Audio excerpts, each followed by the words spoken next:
प्रतिभानगर इथं आमदार सतेज पाटील यांच्या पुढाकारातून 75 लाख रुपये खर्चून ज्येष्ठ नेते कॉम्रेड गोविंद पानसरे यांचं स्मारक उभारण्यात आलंय. खासदार शरद पवार यांच्या हस्ते या स्मारकाचा लोकार्पण सोहळा पार पडला. श्रीमंत छत्रपती शाहू महाराज यांच्या अध्यक्षतेखाली आणि भारतीय कम्युनिस्ट पक्षाचे राष्ट्रीय सरचिटणीस डी. राजा, डॉक्टर भालचंद्र कांगो, आमदार बाळासाहेब थोरात, आमदार सतेज पाटील, आमदार जयंत आसगावकर, आमदार जयश्री जाधव, वसंतराव मुळीक, दिलीप पवार, आर. के. पोवार, व्ही. बी. पाटील, श्याम काळे, स्मिता पानसरे, मेघा पानसरे, अतुल दिघे, माजी आमदार राजीव आवळे, रघुनाथ कांबळे, सतीशचंद्र कांबळे, सचिन चव्हाण, स्नेहल कांबळे, अनिल लवेकर, गिरीश फोंडे यांच्या प्रमुख उपस्थितीत लोकार्पण समारंभ संपन्न झाला. सतीशचंद्र कांबळे यांनी स्मारक उभारण्यासाठी आमदार सतेज पाटील यांनी दिलेल्या योगदानाची माहिती देत त्यांच्याबद्दल कृतज्ञता व्यक्त केली. यानंतर भारतीय महिला फेडरेशनच्या पुस्तकाचा प्रकाशन सोहळा मान्यवरांच्या उपस्थितीत पार पडला. यावेळी स्मारक निर्माण करण्यामध्ये योगदान देणारे वास्तुविशारद राजेंद्र सावंत, शिल्पकार अशोक सुतार, ठेकेदार रवींद्र जोशी यांचा सत्कार करण्यात आला. त्यानंतर कॉम्रेड गोविंद पानसरे यांच्यावर आधारित विवेक या माहितीपटाचं सादरीकरण करण्यात आलं. यावेळी बोलताना शरद पवार यांनी प्रतिगामी शक्तींविरोधात लढणं हीच खरी कॉम्रेड गोविंद पानसरे यांना आदरांजली ठरेल असं प्रतिपादन केलं. आवाज थांबवणं, लिखाण त्याच्या मर्यादात आणणं, या सगळ्या गोष्टी सातत्यानं होतात. टेलिव्हिजनचं चॅनल 2-2 दिवसासाठी 4-4 दिवसासाठी बंद करण्याच्या संबंधीचे आदेश काढणं, याचा अर्थ हा स्वच्छ आहे की आज ज्यांच्या हातामध्ये सत्ता आहे त्या मूलभूत स्वातंत्र्यावर हल्ला करण्याच्या संबंधी त्यांना यत्किंचितसुद्धा चिंता वाटत नाही. अशांच्या हातामध्ये आज देशाची सत्ता आहे आणि या प्रवृत्तीच्या विरुद्ध आयुष्यभर काँग्रेस पानसरे जे आज त्यांना खऱ्या अर्थानं श्रद्धांजली व्यक्त करायची असेल तर या प्रतिगामी शक्ती आहेत त्यांच्या विरुद्ध संघर्ष करण्याची भूमिका घेतली पाहिजे. भ्रष्टाचारांचा एकच नारा, भाजपमध्ये येऊन सगळं विसरा, अशा शब्दात त्यांनी भाजपच्या फोडाफोडीच्या धोरणावर टीका केली. कोल्हापूरच्या भूमीतून शाहू महाराज आणि त्यांच्या कुटुंबियांनी देशाला नेहमीच दिशा दिली असल्याचं खासदार पवार यांनी सांगितलं. अडचणीच्या काळासाठी आपण करतो. काँग्रेस पानसरे यांचं अतिशय उत्तम स्वागत या ठिकाणी केलं. ते स्वागत बघितल्याच्या नंतर साक्षात पानसरे आपल्यासमोर उभे आहेत अशी प्रचिती तो बघितल्याच्या नंतर येते.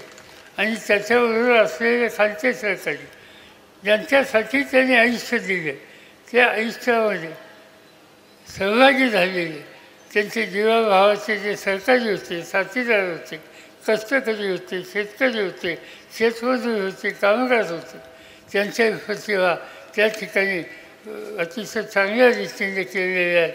माझी खात्री आहे तिचे सारं बघितल्याच्या नंतर एक प्रकारची नवी उजवी ही त्या व्यक्तीला आल्याचं राहणार नाही. आज हे घडतं आहे ते कोल्हापुरामध्ये घडतं आहे. मला आनंद आहे की आजच्या सभेला श्रीमंत छत्रपती शाहूराजे या ठिकाणी आहेत.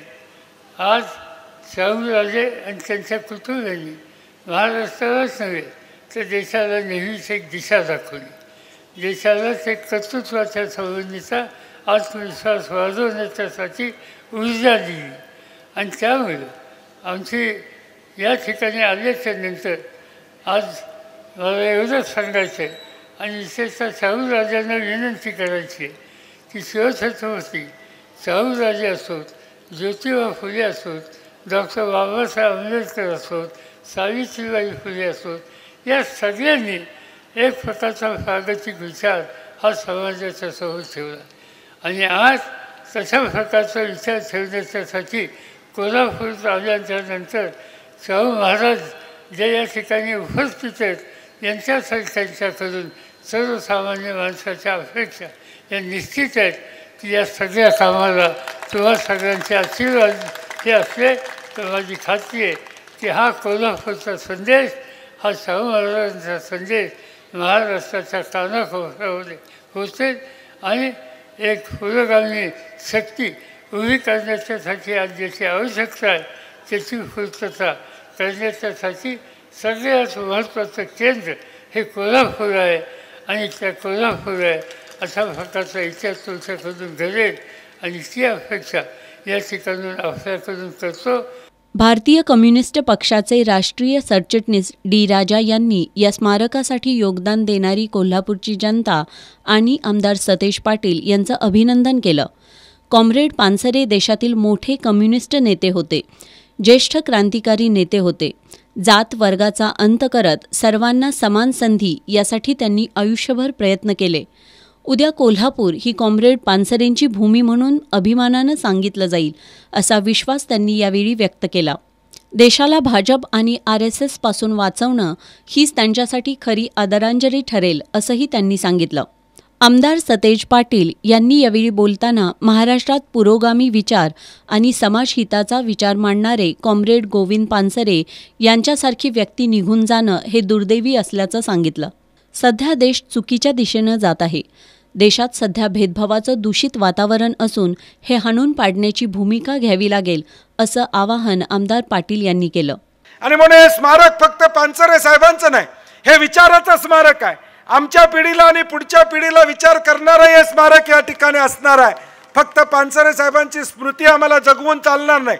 तर आज देशातलं जे वातावरण, दूषित वातावरण या ठिकाणी चाललेलं आहे, देशाचा अमृत महोत्सव एका बाजूला आम्ही साजरा करतोय आणि दुसऱ्या बाजूला तू कुठल्या जातीचा, मी कुठल्या जातीचा हा प्रश्न आता निर्माण या ठिकाणी व्हायला लागलेला. या देशामध्ये दिवाळी साजरी झाली, ईद साजरी झाली, ख्रिसमस साजरा झाला, सगळे सण आम्ही गुण्या गोविंदानं साजरे केले. परंतु आज हे सण साजरे करताना देखील तू कुठल्या जातीचा, तू कुठल्या धर्माचा हा विचार काही मंडळी पेरतात. तो विचार हाणून पाडण्याची जबाबदारी पुढच्या काळामध्ये आपल्याला या ठिकाणी घ्यावं लागणार आहे. कोल्हापूरच्या भूमिकेवर साऱ्या देशाचं लक्ष लागून असल्याचं सांगत शाहूंचा विचार पुढे घेऊन जाणं हीच पानसरे यांना खरी आदरांजली ठरेल असं प्रतिपादन त्यांनी यावेळी केलं. आणि म्हणून येणाऱ्या भविष्य काळात देखील माझी लोकांना विनंती आहे, आज काळ बदलत चाललेला आहे. या बदलत्या काळामध्ये एक विचारानं जाण्याचं काम आपल्याला कोल्हापूरकर म्हणून आपल्याला निर्णय घ्यावा लागेल. कोल्हापूर कुठल्या दिशेला जातो, येणाऱ्या देशामधल्या येणाऱ्या सगळ्या गोष्टीमध्ये शाहू महाराजांच्या भूमीतला माणूस काय निर्णय घेतो यावर सगळ्या देशातल्या लोकांचं लक्ष या ठिकाणी असणार आहे. काय कोल्हापूरमध्ये घडतंय हे पुरा देश या ठिकाणी बघणार आहे. रणांगण काही जास्त लांब नाही, 5, 10, 15 दिवसात या रणांगणाची सुरुवात 10-15 दिवसात होणार आहे. हे राजकीय व्यासपीठ नसलं तरी संधी सोडून चालणार नाही. 10-15 दिवसामध्ये सगळं चालू होणार आहे. या देशाचं राजकारण चालू होणार आहे. हा देश कुणाच्या हातात द्यायचा हा निर्णय येणाऱ्या 10-15 दिवसामध्ये सुरू होणार आहे. तो निर्णय घेत असताना कोल्हापूरकरांना माझी विनंती आहे, पुरोगामी विचार, शाहू महाराजांचा विचार हा येणाऱ्या भविष्य काळात आपल्याला तारणार आहे. तोच विचार आज पुढे घेऊन जाण्याचं काम केलं तर खऱ्या अर्थानं पानसरे साहेबांची स्मृती जगवल्यासारखं होईल, खऱ्या अर्थानं पानसरे साहेबांचा विचार पुढे घेऊन जाण्यासारखं होईल. कॉम्रेड भालचंद्र कांगो यांनी यावेळी बोलताना माणसात भेद करणारे, विषमता पसरवणारे, द्वेष पसरवणाऱ्यांपासून लांब राहा ही अण्णांची शिकवण होती असं सांगितलं. चुकीचे विचार सध्या प्रबळ होत आहेत. अशा परिस्थितीत हे स्मारक आपल्याला लढण्याचं बळ देत राहील. कोल्हापूरची जनता चुकीच्या विचारांना कधीच थारा देणार नाही असा विश्वास त्यांनी यावेळी व्यक्त केला. आमदार बाळासाहेब थोरात यांनी विचारांचं स्मारक उभं केल्याबद्दल आमदार सतेज पाटील यांचं कौतुक केलं. गोविंद पानसरे यांनी गोरगरिबांचं हित, समाज चिकित्सा, विवेकवाद शिकवला. दलित, कामगार, कष्टकरी, शेतकरी सर्वांनी एक व्हावं ही शिकवण दिली. संतांनी आणि महापुरुषांनी आपल्याला पुरोगामी विचार दिला.